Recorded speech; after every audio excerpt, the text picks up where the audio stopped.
Imagínate esto. Una niña desaparece, se esfuma. Sin dejar rastro. Exacto. Y el mundo entero se obsesiona con el misterio. Es la historia de Madeleine McCann, un caso que ha cautivado al público por años.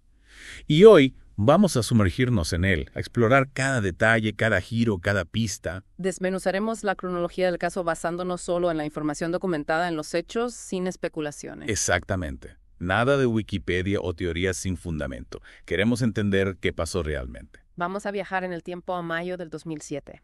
Praia da Luz, en Portugal, un lugar paradisíaco. Ahí estaban los McCann de vacaciones familiares.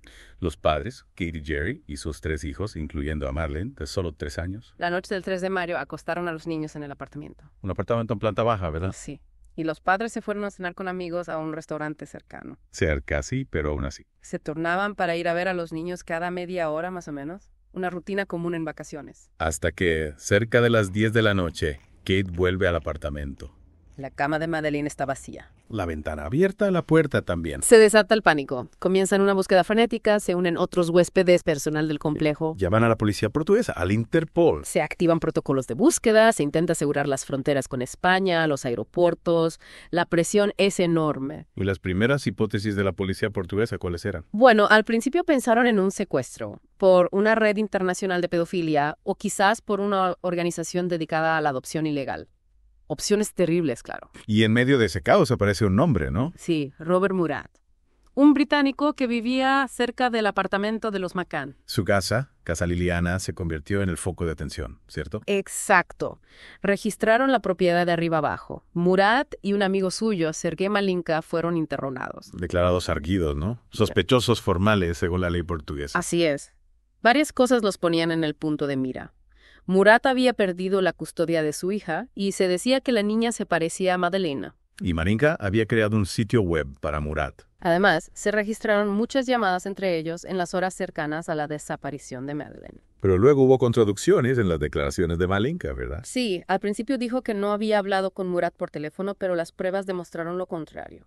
Lo que no hacía más que aumentar las sospechas. Claro, la presión por encontrar respuestas era enorme y cualquier detalle, cualquier inconsistencia se magnificaba. Pero el caso dio un giro aún más oscuro, ¿no? Sí, la atención se centró en los propios padres de Madeleine. Perros entrenados para detectar restos humanos marcaron el apartamento. Olor a cadáver y posibles rastros de sangre según los informes. Imagínate la presión mediática, la opinión pública juzgando. Kate y Jerry McCann también fueron declarados arguidos, interrogados a fondo antes de poder volver a Inglaterra. Una situación tremendamente difícil. Más tarde, algunos periódicos británicos se retractaron por haberlos acusado sin pruebas. Pero en ese momento, la sombra de la duda ya se había instalado.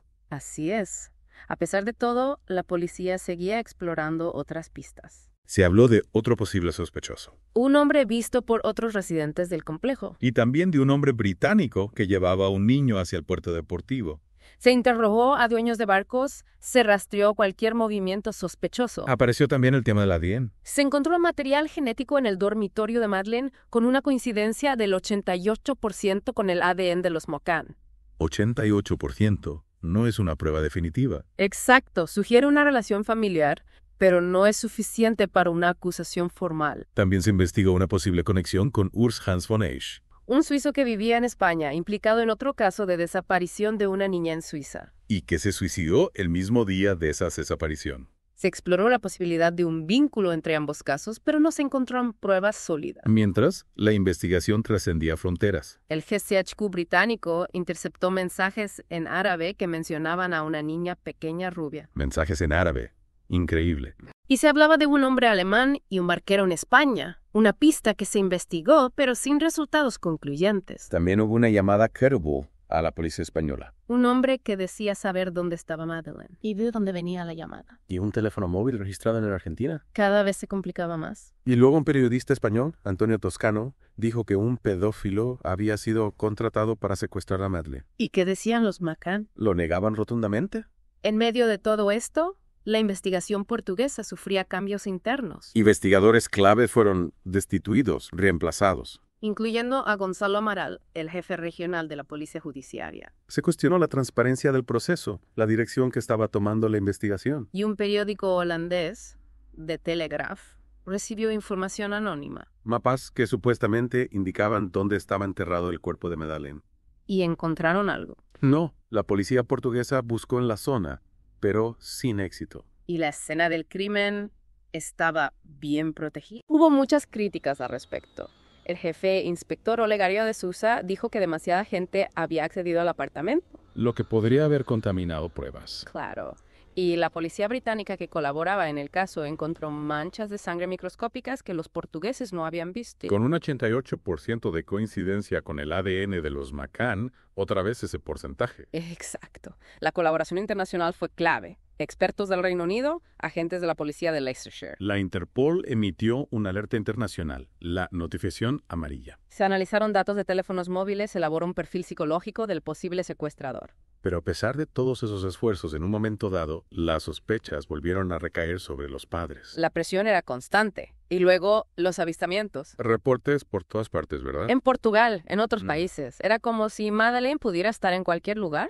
Una niña vista en un supermercado con un hombre, luego una niña en una gasolinera con una mujer y 2 hombres. Un hombre intentando meter a la fuerza un cochecito en un coche, otro tomando fotos a niñas rubias en la playa. Un Fiat Marea que supuestamente llevaba a Madeleine. Un testigo que la vio siendo llevada a un campamento. Y fuera de Portugal, los avistamientos se multiplicaban. En Malta, en Bélgica, en España. En Marruecos, una foto de una niña con una mujer magrebí que luego se confirmó que era otra niña. Incluso en Chile, Venezuela y Paraguay. Pero ninguno de esos avistamientos confirmó. Exacto.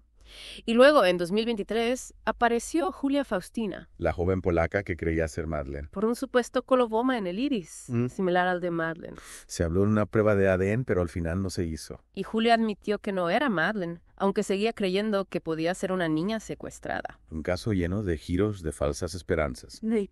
Y con muchas críticas a la investigación. A los McCann por dejar a los niños solos. A la policía portuguesa por la gestión de las pruebas, por la falta de interrogatorios, por la seguridad en la escena del crimen. Se comparó con otro caso, la desaparición de Joana Cipriano, que también ocurrió en el Algarve. Y se criticó la fijación en Robert Murat, la descripción errónea del sospechoso, la tardanza en contactar a testigos clave. Incluso se habló de la actitud poco profesional de algunos policías. Los McCann, por su parte, pidieron una revisión independiente del caso. El informe Gamble en 2010 reveló falta de coordinación entre las agencias británicas. En 2011, Scotland Yard inició la Operación Range. Una revisión exhaustiva, con detectives, personal civil, miles de documentos traducidos, miles de avistamientos investigados. Una operación a gran escala que luego se redujo en 2015. Pero que sigue activa buscando respuestas.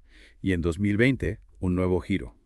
La Fiscalía Alemana investiga a Christian Bruckner, Un hombre con antecedentes por abuso sexual y tráfico de drogas. que estaba en el Algarve cuando Madeleine desapareció. Y los fiscales creen que Madeleine está muerta. Pidieron información sobre Bruckner, sobre sus vehículos, sobre 2 números de teléfono. La investigación sigue abierta en Alemania. Mientras tanto, la policía portuguesa exploró varias teorías. Que Madeleine se fue sola, que tuvo un accidente. Que murió por una sobredosis accidental de medicamentos y que los padres ocultaron el cuerpo. Se encontraron rastros de sangre, pero sin pruebas definitivas. Y al final, en 2008, el caso se archivó en Portugal. Por falta de pruebas. Pero se puede reabrir si aparecen nuevas evidencias. Y Wikileaks reveló que la policía británica había ayudado a los portugueses con las pruebas. Aunque no se trataba de fabricar pruebas, sino de proporcionar recursos técnicos. Y en 2019, Netflix estrenó la serie documental The Disappearance of Madeleine McCann. Con entrevistas a investigadores, periodistas, incluso a Robert Murat y Gonzalo Manal. El caso sigue dando que hablar.